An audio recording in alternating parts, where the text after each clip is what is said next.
Yeah, I like the jank. I'd rather it be a little bit less polished. So It's well-meaning jank. Again, we've got to save this for the show. Yeah, that's true. That's true. We're getting into it too much. All right.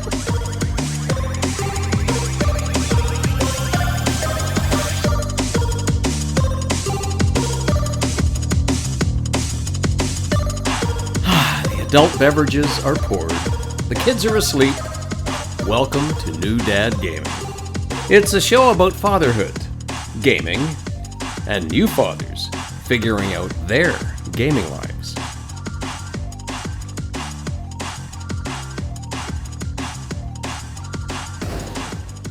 My name is Trevor, and I have a 6-year-old and an 8-year-old. And I'm Jeff. I have a 13-year-old and a 10-year-old. And on this show, we look to show that just because you became a dad Does not mean it's game over. absolutely not. And man, I will tell the audience here, the sequence of events. We were a little late on recording, Yeah. but Jeff and I were in the studio.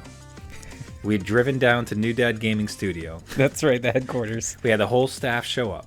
Mics were primed and ready to go. Yeah, makeup done, everything.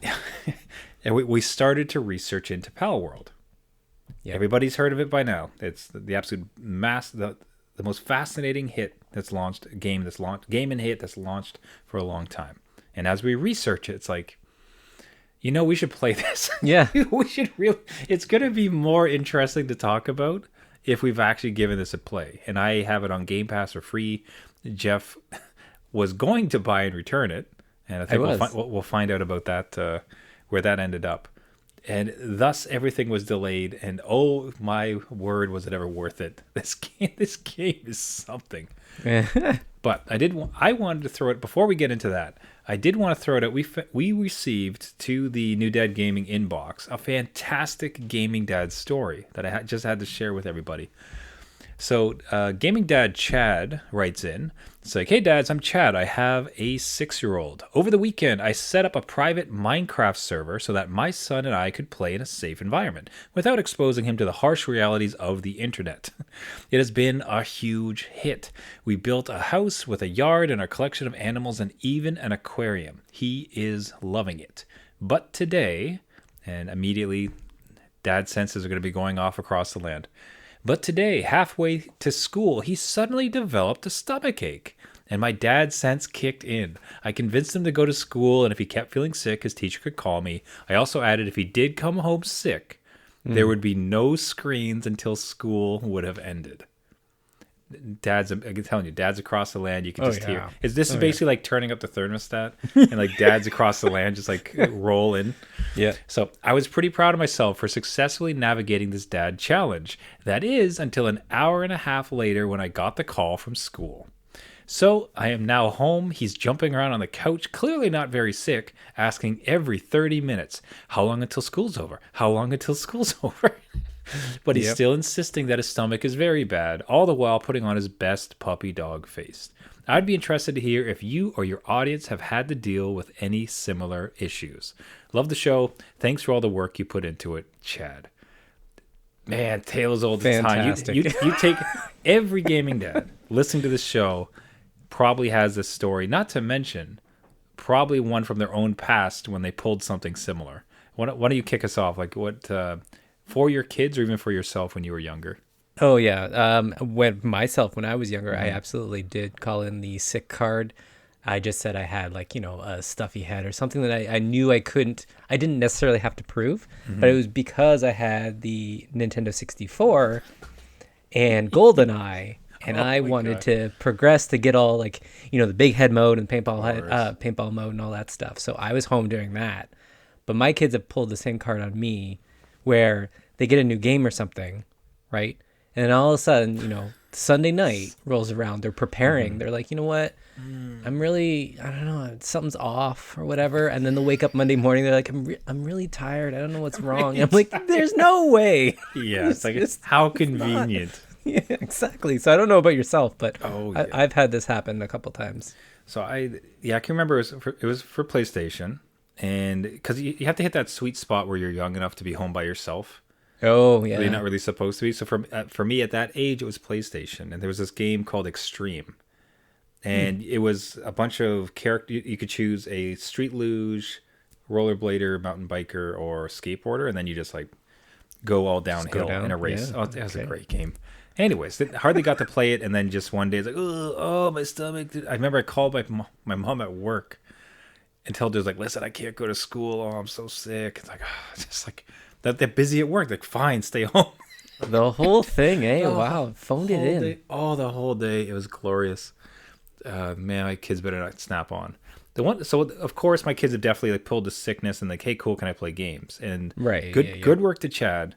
Dad, kudos, because that's hard. It's very simple to say, fine, go and play, because then you can be at home. You're doing your normal job. So double kudos to him to sticking true on it. It's going to pay dividends, I think, because the kid will know not to do it again in future. A similar situation we've been facing is, one kid or the other will have an event. So swimming, sports, like whatever we got to take them to. And the other one will stay home with the other parent. So we split up the job. Split, yeah. One to one. Yeah, 1-on-1. The way it should be. No, sorry. When the other kid stays with me, what I have done is like, okay, do your homework, go get showered, like brush your teeth, get in your pajamas, and if you do all of that without a fuss, you can come back here. We'll play a game on my tablet, or we'll play Minecraft, or like, it's not. I don't let them delve into like Roblox or some kind of nonsense game, but it's still video games. Like we'll do a game. Yeah. What started to transpire is both of them got wise to this. It's like, oh, if mom takes the other kid and I stay home with dad, he might let me play games. So when it comes time to choose, it's like, hey, mom, why don't you take my brother to the sports? Why don't you take him? Yeah, I'll stay home with dad. I was like, you bugger. Let's just like. I like the volunteering the other child. Like you're like the other sibling. Like, yeah, go. You go. Just take the older one. Yeah, no, I'm good here. Yeah, I'll just stay back with dad. Let dad stay. Dad'll stay. We'll just hang out and bond. It's all good. You gotta respect the hustle. Yeah. What can I say? So it's kind of hard, and because we came from there too, it's like, man, I get you, little man. I appreciate what you're trying, but hey, Gaming Dad Chad, that is a fantastic story. Resonates with all the audience. Thank you so much for sending it in. Everybody else listening, do you have a similar story? Can you give Chad some advice? Do you have something else that's happened in a Gaming Dad perspective? We absolutely adore these type of letters. Would love to hear from you. Write on in. Happy to read it on the show or not. newdadgaming.com or on all the socials at newdadgaming. Give us a check. Now, the main story, the main reason we're all late for everything else, Right. the launch of PalWorld. Jeff, I defy you to describe what this game is. Go ahead and try. I think we're gonna make like this video game stew. We're gonna we're gonna start with some Fortnite, a nice base is Fortnite, right? We're gonna throw in some Zelda there. Mm-hmm. We're gonna throw in maybe some Stardew Valley. Very a good. little bit of that. Maybe we have a heap full of Pokemon. Just a sprinkle, right? And then like sprinkle like every single user interface ever into this game. It's as if they had the initial kickoff meeting, and it's like, okay, what type of game should we build? And the response was yes. It's like you take all the sticky notes, like, oh yeah, these are all the games you like, and you're like, yep, now that's one game. Go. So when I took it, that's a very valiant effort in the way that you described it. I appreciate that. I love how much this defies convention. The way I took it is, it feels very Valheim-esque, as in you're in a wilderness, and it's survival. You got to like hack trees, and like I was surprised at how much survival was in it. Yeah. So you got to get food, you have to cook, you have to build a shelter, and all those other pieces. But then there's Pokemon just randomly throughout, and it's not just also Pokemon. It's like those are a core tenant, a core building block to all the other game pieces. Yeah. Is like capturing them and then putting them to work. Well, that was my favorite part, because one of the things I do not like survival games that much, as far as, okay, hit 6 pieces of wood, build a wall. It's like this is kind of annoying. But now it's, if you bring in a certain type of pals, they will hit wood, and then they will collect it and they'll build stuff for you. like it's just I was so pleasantly pleased when all of a sudden my captured, enslaved Yeah. pals were going through and like building all this stuff for me and being super happy doing it. I know, it's like, again, that's where the Stardew Valley moment came in for me, because in that game you progress enough and you get like Junimo huts, and there's these little slimy creatures that help you, get all your farm fields, plowed and harvested and everything. So when you have these pals and they're all assigned to specific jobs to help you out, you're like, look at this, I'm building like a little society. And everyone loves it as long as you supply them with shelter and food. They're pretty happy. Yeah, so this game, it is a survival game with Pokemon style mechanics, except the Pokemon can be Everything. recruited en masse. They're able to assist you in building and battle, but it's got those survival mechanisms a la Valheim. Yes. It can be online, so it can be multiplayer if you want it to. It's exploration. There's a undercurrent of a story as far as like there's some. I haven't really gotten that much into it. I'm only a couple hours in. Yeah. But there is a story. You're trying to uncover a mystery. It's a bit adult in some ways. There was like some pretty gruesome descriptions from the first person you spoke with when you walk in about their compatriots dying terrible deaths. Yeah. So it is every idea mashed together where the whole is bigger than the sum of its parts. Yeah, I think, again, like you summed it up quite well. There's also just some other pieces I'm remembering was a huge tech tree. There is, I don't know how many levels, but it's got a lot of stuff to unlock. And then you mentioned all the survival stuff, which I wasn't really aware of, but even the temperature of Zelda, right? Like, so you have to make yourself clothes, otherwise you won't survive the night if you don't have a campfire, and then you can go out, and then there's different clothes for different types of, biomes and stuff. And then I was looking at it, and like each of the pals, they can learn skills. And so I'm looking at the skills that they're developing, and then okay, so it's not like it's pretty a direct ripoff of Pokemon. I think we can be clear about that. But like, I even caught my first shiny, which is not a shiny, it's called a Lucky.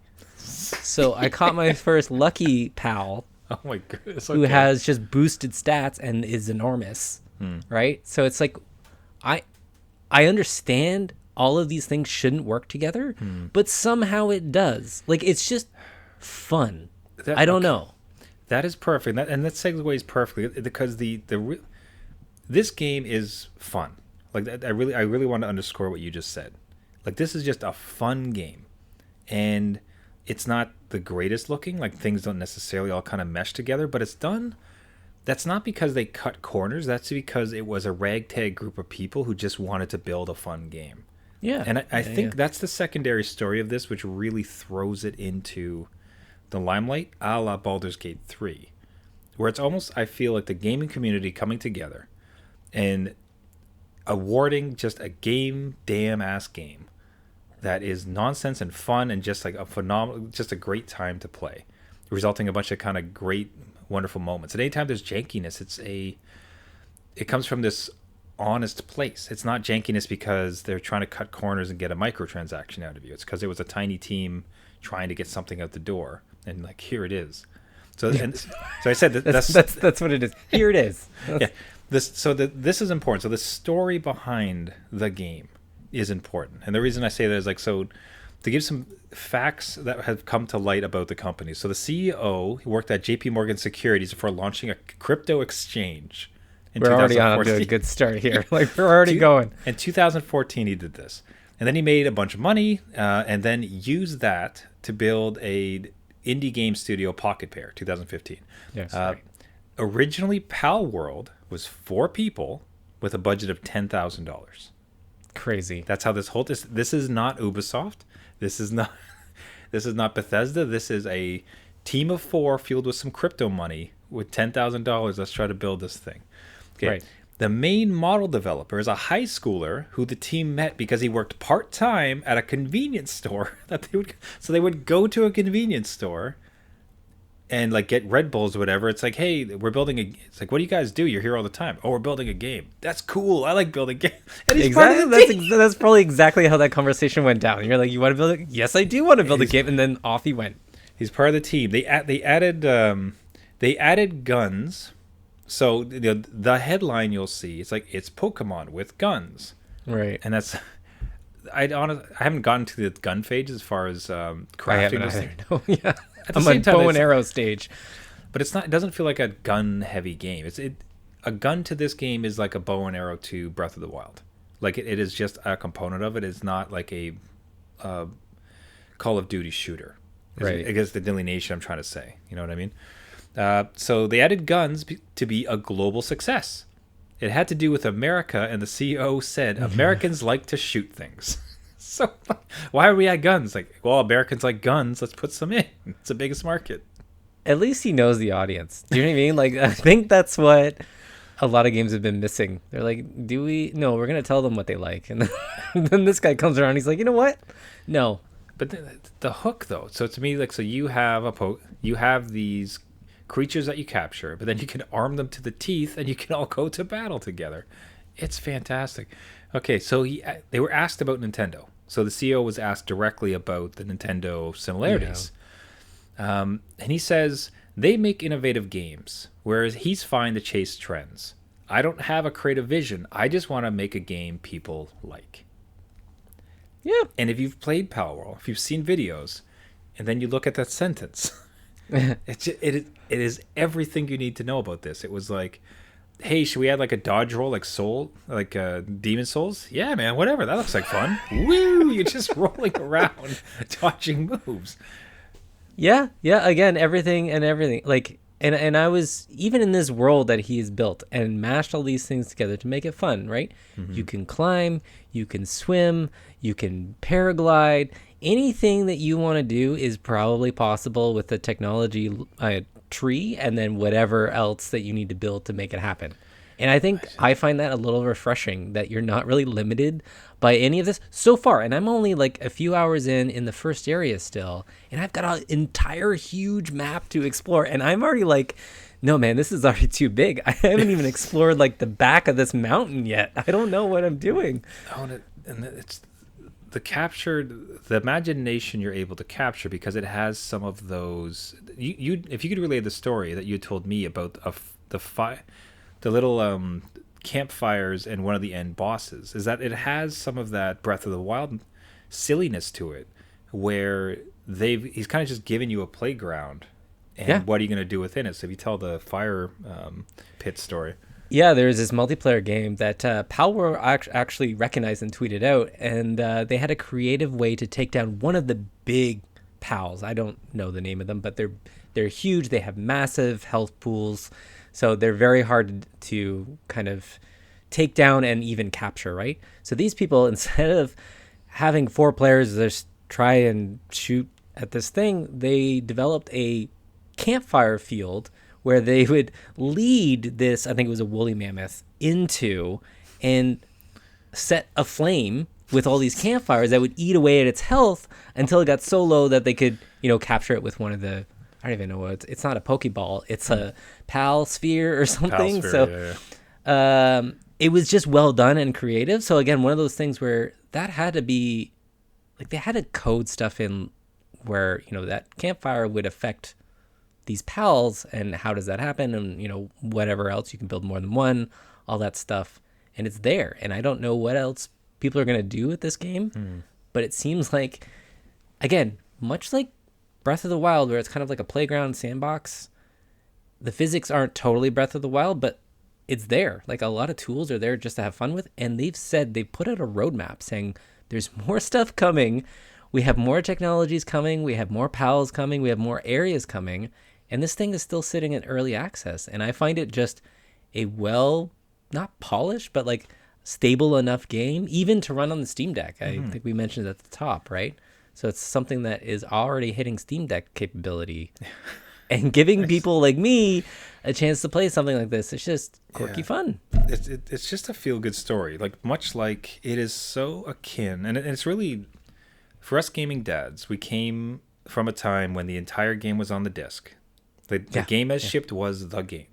Yeah. So there was very seldom a game-breaking bug. It was crafted to be played, enjoyed, finished, and then, perhaps traded or however it went. Like, so we come from a time of almost like a earnestness where we're shedding the days of the arcade conventions. We're getting into more interesting games, but it was, I don't want to like be too nostalgic about it, but there's some real artistry to it as far as like we're going to craft like interesting, fun stories. We're not going to take ourselves too seriously. Like, what do you want to build? It's a raccoon, but it's also a robot, and he's going to shoot jellyfish. Like, boom, ship it. Yeah. Fun game. You know what I mean? Like, there's no restrictions on, we need to be taken seriously. And so, and this earnestness, everything. We came from that generation. This game, again, was very much a group of buddies that's like, hey, let's build a game. I've always wanted to build a game together. And they just kept working, and they just kept making it happen. And despite all the limitations, despite all the shortcomings they might have had, and up against absolute behemoths, like Starfield released an update recently, got very little press coverage compared to this God, game. you're right. I totally Did you forget about that? I forgot about that. I didn't even see it. I didn't even. I haven't played it yet. I've been more interested in this one, and I bet that's a lot of people. So these guys have attacked Titans and the absolute core product of it, and I think it shines throughout the. Quality's not. It doesn't have, like you said this a few times. It doesn't have every single piece of polish. But I think why this is reassuring to gaming dads about gaming's future is two of the greatest games that have gotten all the attention and absolutely did blockbuster during their sales was Baldur's Gate, which comes from a better, like an actual kind of true game studio, but Yeah. a slightly smaller one, but a complete, just unbelievable, fun, silly, amazing game. Silly is maybe not the right word, but you know what I'm trying to go for. Like, Yeah. Again, the fun aspect, right? Yeah. Like they just want something that people will play and not be too realistic or like not necessarily dark, but something that is not taking itself too seriously, right? You can have some time with it. Dragged down by its own seriousness. Yeah. And then this thing comes out and it goes, and we're not being hyperbolic. It's like there was a few streamers who watched it and now it's popular. No, I mean, I think you updated the number just before recording, like 2 million concurrent players. That is number 2 all time on Steam. Like that, and that number is notable, by the way. This game is free on Xbox Game Pass. Right. Yeah. So and not to mention it's on consoles, like it's everywhere else, but on Steam, just Steam alone, 2 million concurrent players, the second most, only behind PUBG. Yeah. And what do you say about this? Like It's just amazing. It's so great. And I think more is to come because again, just from the gaming dad perspective, my youngest, the 10-year-old, was looking at this game with interest, right? And that kind of gave me the pause with all the guns that come in later. But again, it's nothing like it's Fortnite level, which they've kind of been into themselves. So it's more about just me playing through this game, seeing what it's all about, and then maybe handing it over and seeing what they do with it. But even they're interested. So once it hits kind of like that age group, let's not say as low as 10, but wherever people are comfortable, even 12-year-olds and up, let's say, that's quite an audience to pump this out to and have them have fun. And then the mods will come in. I know we'll get unofficial mods, but like stuff to add to the game and all that stuff where this thing is really already taken off. And again, from New Dad Gaming, it's an easy one to pause and log out at any time. It auto saves all the time. Every minute. Not a problem to put down. Like, honestly. And because there's a general story, but it's not like you don't have to come in. I can't tell you the number of times I've started Final Fantasy 2. And then I would arrive back a month later, and I'm just staring at the screen like, what am I supposed to do?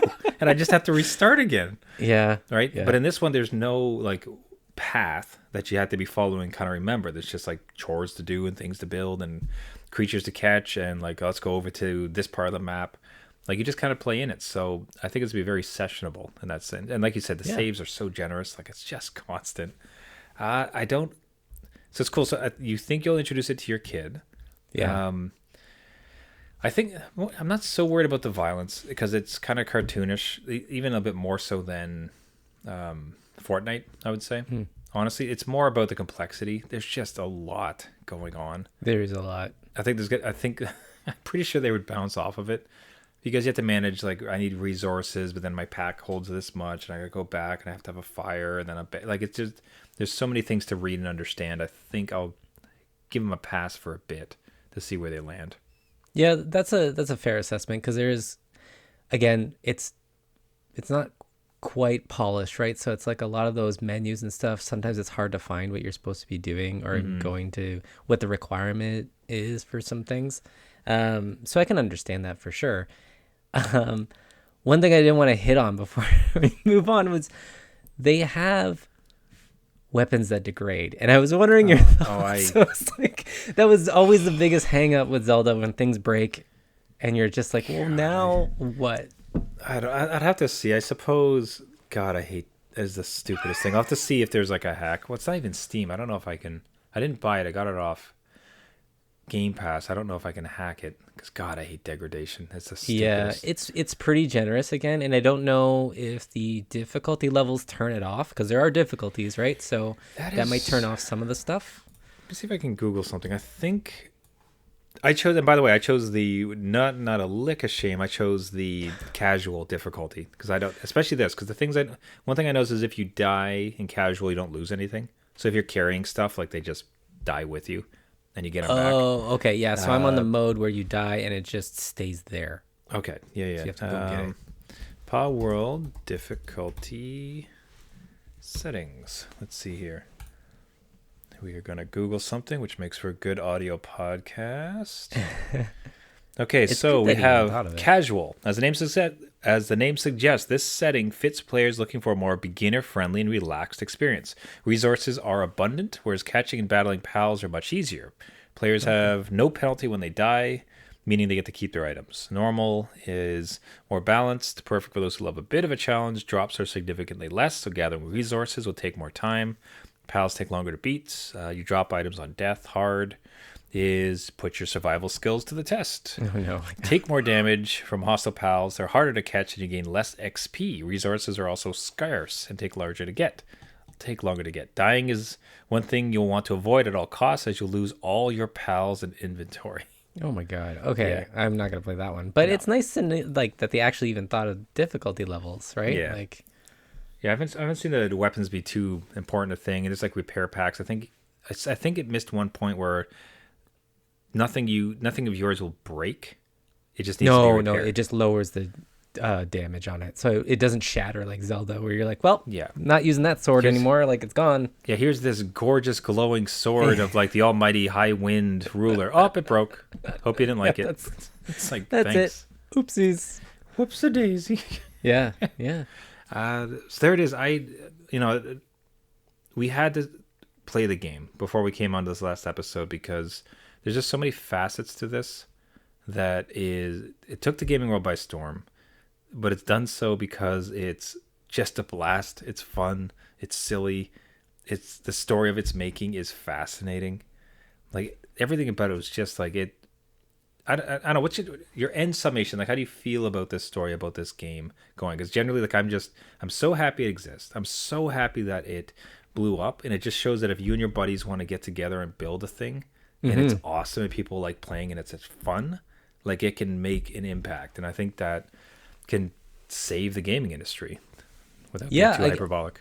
Like, again, I will echo all that, where it was just like, this is something that just refreshed the gaming landscape a bit. I think I even said, last year's Vampire Survivors was like that kind of feel to it too, right? It's just something a little bit silly, a little bit out there. There's a lot of similarities with a lot of other games, but they all come to work together. And honestly, I came into this game like wanting to try it out, but said to myself, well, it's Steam, so I can refund it in 2 hours. And 2 hours went by. Not a problem. It's just one of those games that you can pick up, grind away. There's nothing too involved. You can kind of disconnect, do something else while playing it, still have a great time, and then go off and just say, what I came out with is like, I had some stories to tell my kids. Do you know what I mean? Like, I saw my first shiny lucky Pokemon. Gather around, my children. Let me tell you a tale. Yeah. So I don't know. I'm in this world for a bit, at least. We'll see where it goes, but I am happy that it's out there. I think a lot of people were downplaying the success a little bit, but this is quite an achievement to crash onto the gaming landscape and rack up those kind of numbers. I think we're talking 8 million, you said? So that's quite a fair share of this chunk of Nintendo's pie. I'm telling you, like the number. I mean, for 2 million concurrent players, that's mean at the same time they're playing this game. Yeah, and that's 2 million people who have at the same time, and all those people had to purchase it because midweek. This is not a weekend. That's right. It's like I think Wednesday as we're recording this. So yeah. So I don't Gaming Dads, it's worth looking into. Your kid will talk about this game. Yeah, it'll come around for sure. You're going to hear about this. Yeah. So get on the up and up. Know what you're getting into or what they might be getting into for sure. But from our perspective, it's fun. There is violence, but it tends to be more of the Looney Tune Fortnite type of angle, so not something to be too concerned about, but be aware going in. But from dads who came up on gaming, something like this, what a fantastic story. Yeah, absolutely. That's all we're talking about this week. That was it. That's the whole show. That's enough, right? I don't know that we've had. Oh, come on! In this world, dad joke to end it right off there. I appreciate it. Hey, fantastic. We don't often do like a one-bit one, but this one really ignited our imagination. So it's just so cool to see. So wanted to get on it and speak about it and see how it impacts us gaming dads. Hey, everybody, thank you so much for listening. This has been New Dad Gaming. One more shout out for Chad. Chad, thank you so much for sending in the story today.